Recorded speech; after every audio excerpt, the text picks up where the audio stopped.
السلام عليكم ورحمة الله وبركاته. أهلا بكم معايا في فيديو جديد من وي. فيديو النهاردة إن شاء الله هشرح فيه معاكم طريقة عمل القلب الصغير الجميل دوت كقاعدة للأكواب، وممكن نزين بيه الملابس والمفروشات. يعني ممكن لو انتي عاملة شال مستطيل تعملي القلوب دي بألوان متعددة وتخيطيها أو تنطريها على الشال، هيكون في منتهى الجمال والروعة. أتمنى إن فيديو النهاردة يكون سهل وبسيط عليكم وينول إعجابكم. ما تنسوش إذا عجبكم الفيديو تدعموني بلايك وشير، وكمان البنات اللي لسه اول مره يتابعوني يضغطوا سبسكرايب، وكلنا نضغط زرار تفعيل الجرس عشان يوصلنا دايما كل جديد. تقدري تعملي القلب النهارده بخيط الكليم او خيط المكرميه او بالخيوط الصوف زي ما انت حابه، ولو حابه تعمليها صغيره تستخدمي الخيوط القطنيه. هستخدم معاكم خيط صوف متوسط السمك زي ما احنا شايفين مع ابره رقم 3.5 ملم. في البدايه ببتدي اكون مربع الاعمده على 2 من الاصابع، ببتدي اكون دائره سحريه، بسيب مسافة من الخيط وببتدي ألف بالشكل ده وارجع تاني للأمام. بجيب الخيط عكس بعضه بشكل حرف الإكس وارجع تاني ألف كده. هلف ايدي الناحية التانية، بتكون عندي حلقتين، بنزل تحت الحلقة الأولى واكون في الحلقة التانية أسحبها من تحت الأولى تاني. هلف ايدي واخرج الخيط من على ايديا واحدة واحدة، وأتأكد إن طرفين الخيط داخلين داخل الدائرة السحرية، بيمروا من الدائرة السحرية زي ما احنا شايفين. طرف الخيط الصغير بحافظ عليه لانه في النهايه بيقفل لي الدائره السحريه، اما طرف الخيط بس مش هشتغل بيه طبعا. طرف الخيط المتصل ببكره ببتدي ارفعه على ايدي وابتدي اشتغل. مش هقدر اشتغل داخل الدائره السحريه عفوا عفوا قبل ما اقفل الدائره السحريه. طيب ازاي بقفلها؟ بيكون عندي على الابره حلقه، بلف الخيط واخرج منها بالشكل ده. بكون ارتفعت سلسله. السلسله دي بتقوم معايا بدورين. الدور الاول قفلت لي الدائره السحريه، والدور الثاني بتكون جزء من ارتفاع الغرزه الاولى. لو انا بشتغل بغرزه الحشو هعتبر نفسي ارتفعت ارتفاع. لو بشتغل نصف عمود بزود سلسله كمان على السلسله دي، لان ارتفاع النصف عمود بيكون سلسلتين. لو هشتغل زي ما هنشتغل النهارده بغرزه العمود هزود على السلسله كمان سلسلتين، لان ارتفاعنا لغرزه العمود بيكون 3 سلسله. كده 1 2 بالاضافه للسلسله الاولانيه يبقوا 3.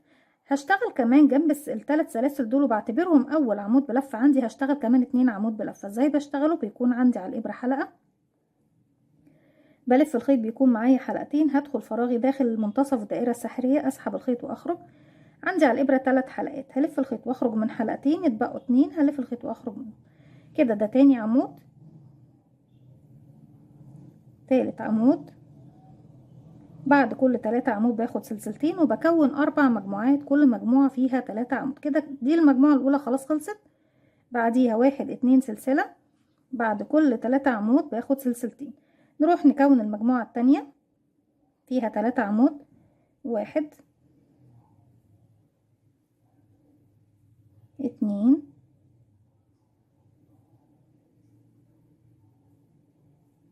3 سلسلتين. 1 2. طيب أنا حاسة إن الدائرة السحرية واسعة ومش عارفة أشتغل، بتلخبطني.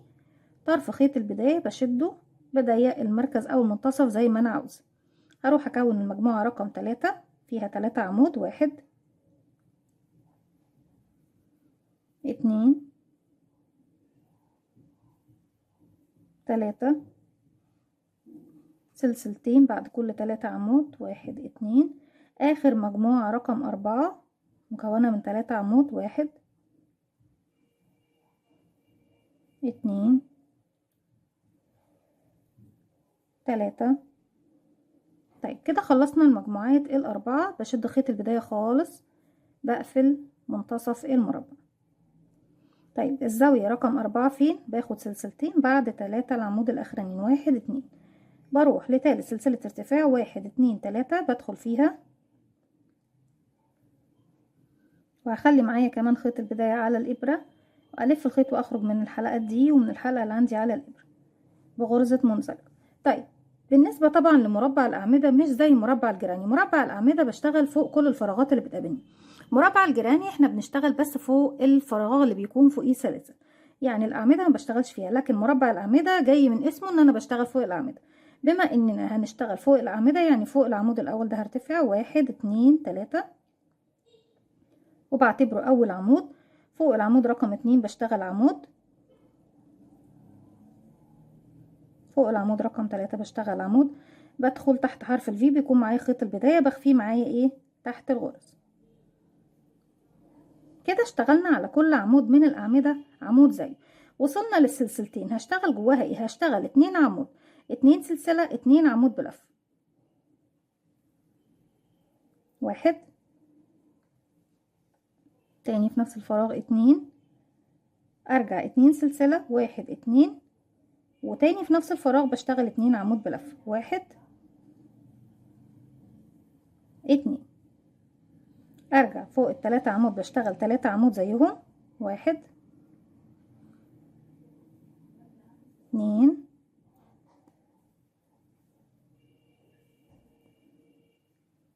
3. هتقابلني الزاوية اللي فيها سلسلتين بشتغل فيها زاوية زيها، 2 عمود، 2 سلسلة، 2 عمود بلفة في نفس الفراغ، 1 2 1 2 سلسلة، تاني في نفس الفراغ، 1 عمود، 2 عمود، وبكمل بنفس الطريقة لغاية ما بوصل الى نهاية الراوند، اني بشتغل فوق كل عمود عمود، وفي الزاوية اللي فيها سلسلتين بشتغل عمودين سلسلتين عمودين لغاية ما اوصل للنهاية وارجع لكم.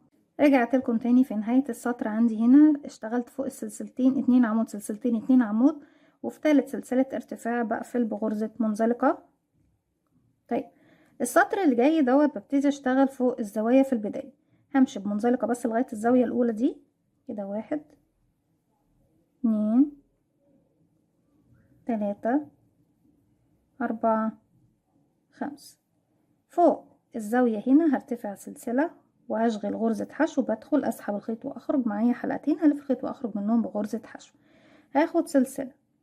عندي هنا الاعمدة كام؟ 1 2 3 4 5 6 7. هلف الخيط مرتين على الابرة، 1 2، انا كده معايا حلقة ولفيت مرتين بقوا 3 حلقات. هسيب من تحت 1 2 3، وفي رقم 4 بدخل واشغل عمود بلفتين، هلف الخيط واخرج، معايا 4 حلقات على الابرة، هلف الخيط واخرج من حلقتين، بقى معانا 3، هلف الخيط واخرج من حلقتين، اتبقوا 2، هلف الخيط واخرج منهم. سلسلة بعد العمود بلفتين وارجع تاني عمود بلفتين كمان رقم 2، بلف الخيط مرتين، ادخل نفس الفراغ هو هسحب الخيط واخرج، الف الخيط واخرج من حلقتين، الف الخيط واخرج من حلقتين، الف الخيط واخرج من حلقتين، سلسلة، واروح اعمل عمود رقم 3 في نفس الفراغ، عمود بلفتين، سلسلة، عمود بلفتين كمان رقم 4، سلسلة رقم 5، 6 عمود بلفتين في نفس الفراغ، ما بين كل عمود وعمود في عندي سلسلتين مسافة، عفوا في سلسلة واحدة بس مسافة، سلسلة ده 1 2 3 4 5 رقم 6. انا عاوزة اقول لكم عمود بلفتين قلت سلسلتين، سلسلة واحدة بس يا بنات مسافة، سلسلة مسافة. وبعد ما خلصت رقم 6 بسيب الاعمدة ال3 الباقية، بروح للزاوية اللي هي فيها سلسلتين واعمل غرزة حشو او غرزة منزلق، ايهما افضل انتي طبعا تحبي ايه اشغليه.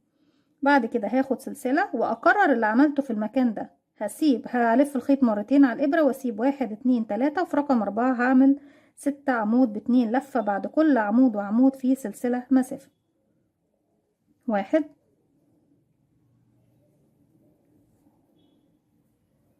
2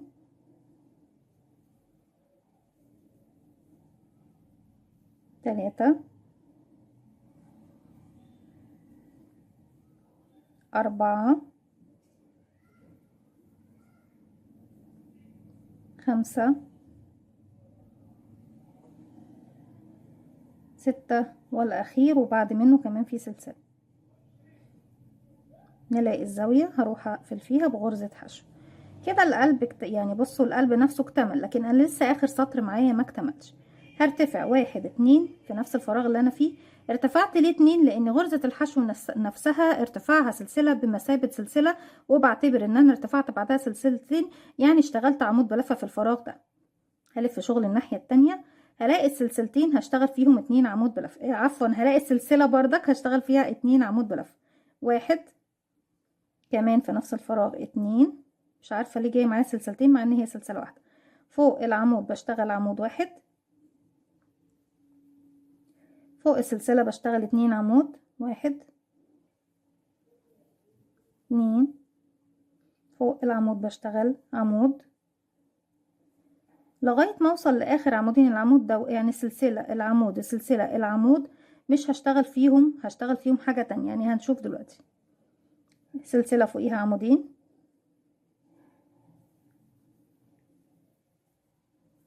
العمود فوقيه عمود لغاية ما اوصل لاخر عمودين. السلسلة فيها عمودين،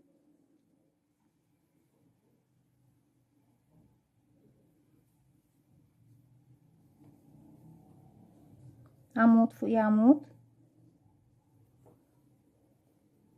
السلسلة فيها عمودين، وكده بنكون وصلنا لاخر عمودين عندنا. 1 2 في السلسلة، يعني 2 عمود في السلسلة. العمود بقى اللي هو قبل الاخير هشتغل فيه نصف عمود. طيب ازاي بنشتغل نصف عمود عشان ما اكونش سريعة معاكم؟ بيكون عندي على الابرة حلقة، بلف الخيط لفة واحدة بقى حلقتين، هدخل فراغي اسحب الخيط واخرج. معايا 3 حلقات، هلف الخيط واخرج من ال3 حلقات مرة واحدة. 1 2 3. الاختلاف بينه وبين العمود بلفة ان انا في العمود بلف الخيط واسحب من حلقتين وارجع الف الخيط واسحب من حلقتين، اما في النصف عمود بسحب من 3 حلقات مرة واحدة. فوق السلسلة بشتغل 2 نصف عمود. 1 2. ارجع فوق العمود اللي بعده بشتغل بقى واحدة حشو، والسلسلة 2 حشو كده. 1 2. هيقابلني الحشو اللي تحت هشغل فوقيها غرزة منزلقة، ادخل اسحب الخيط واخرج منها من الحلقة اللي عندي عليه. هرجع الفراغ اللي بعده فيه سلسلة هشتغل فيها 2 حشو كده. 1 2. وفوق العمود كمان حشو يبقى 3. فوق السلسلة اللي جاية 2 نصف عمود. 1 2. والعمود اللي بعدهم كمان نصف عمود يبقوا 3. بعد كده ببتدي اشتغل عمود بلفة، 2 عمود بلفة على السلسلة. 1 2. وعلى عمود عمود، السلسلة 2 عمود. 1 كمان مرة في نفس الفراغ. 2. والعمود عمود، السلسلة 2 عمود. 1 2. العمود عمود، وهكذا 2 على السلسلة. 1 2. والعمود عمود، السلسلة 2 عمود. 1 2. طيب هنا عندي حشو تحت فوقيها هشتغل نصف عمود، لاني بكده بكون وصلت الطول ليه كأنه بالظبط ايه نفس الارتفاع اللي انا فيه بعمود بلفة. نفس الفراغ يا بنات اللي هو فيه الحشو هشغل كمان عمود بلفة، عشان مش عايزة يكون في فراغ ما بين العمود ده والعمود ده. بعد كده كل فراغ فيه عمود بقى، المرة دي بقى كل فراغ هيقابلني فيه عمود ما عدا الزاوية. عمود عمود عمود لغاية ما اوصل للزاوية.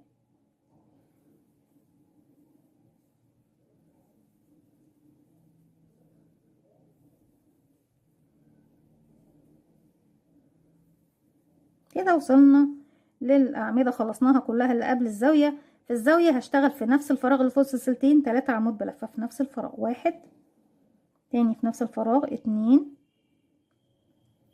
تاني في نفس الفراغ. 3. هرجع اشتغل فوق كل عمود يقابلني عمود. 1 1 1 1 لغاية النهاية.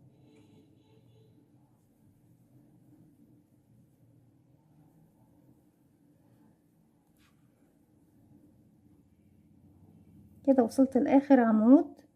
زي ما اشتغلت الناحية التانية فوق الزاوية مرة كمان هشتغل كمان عمود بلفة هنا، وفي النهاية خالص بروح لاخر سلسلة ارتفاع اهي هنا. 1 2.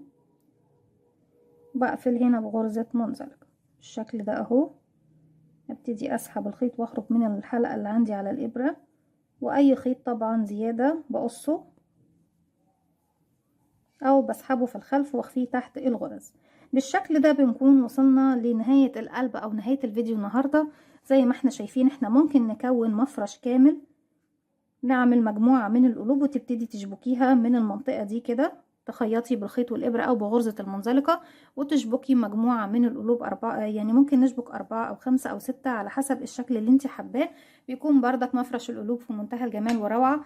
اتمنى ان فكرة الفيديو النهاردة تكون سهلة وبسيطة، ممكن تستخدميها قاعدة للاكواب، ممكن تستخدميها لتزيين الملابس، ممكن نشبك اكتر من قلب مع بعض ونكون مفرش القلوب هيكون جميل جدا. وكمان خصوصا في فترة الربيع لو عملتي اكتر من لون. اتمنى ان فكرة الفيديو النهاردة تنول اعجابكم. ما تنسوش اذا عجبكم الفيديو تدعموني بلايك وشير وسبسكرايب، وكمان تدعموا تدوسوا على زرار الجرس عشان يوصلكم مني كل جديد. السلام عليكم ورحمة الله وبركاته.